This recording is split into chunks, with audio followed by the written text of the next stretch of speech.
નવું નવું લગ્ન જીવન ચાલુ થાય છે ત્યારે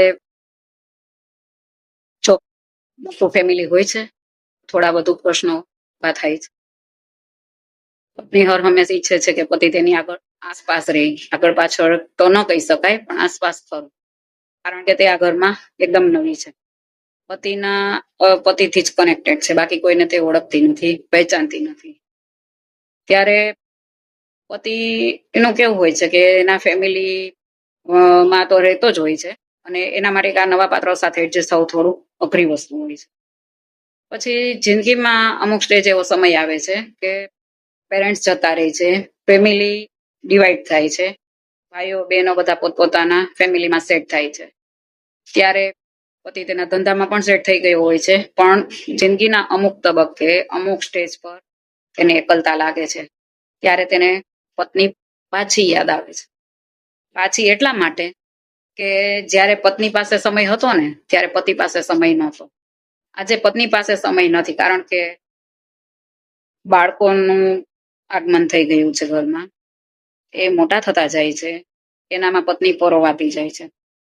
પતિ થોડો સ્ટેબલ થયો છે બિઝનેસમાં, સોશિયલ લાઈફ સારી ડેવલપ થઈ છે એની, પરંતુ એક સ્ટેજ પર તે એકલતા અનુભવે છે.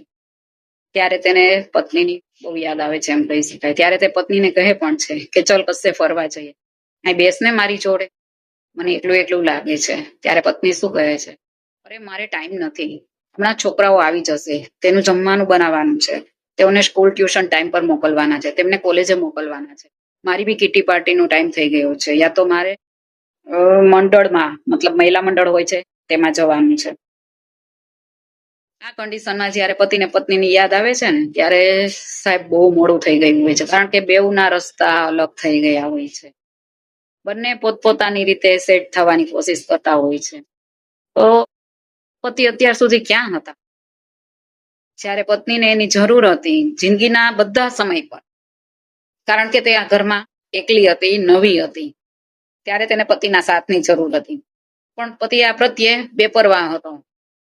તો એવું કહી શકાય કે જ્યારે બેઉના રસ્તા અલગ થાય છે ને સાહેબ, ત્યારે બહુ તકલીફ પડે છે. સીજાવાનું આમાં બાળકોને જ રહે છે, ખરું ને? આવું ન થવું જોઈએ. ફેમિલી નાનું છે મોટું છે ઓકે, પણ તમે જેને લાવ્યા છો પરણીને, તમારી જવાબદારી છે કે એને પણ પૂરતો ન્યાય આપો. પછી એવું ન થાય કે પત્ની પોતાની રીતે પોતાની એકલતા કાપે અને પતિ પોતાની રીતે એકલતા કાપે પોતાની, ખરું ને? કારણ કે આજે બાળકો પણ પોતાની રીતે સેટ થવા લાગ્યા છે, તો એ પણ જતા રહેવાના. પછી કોણ રહેશે?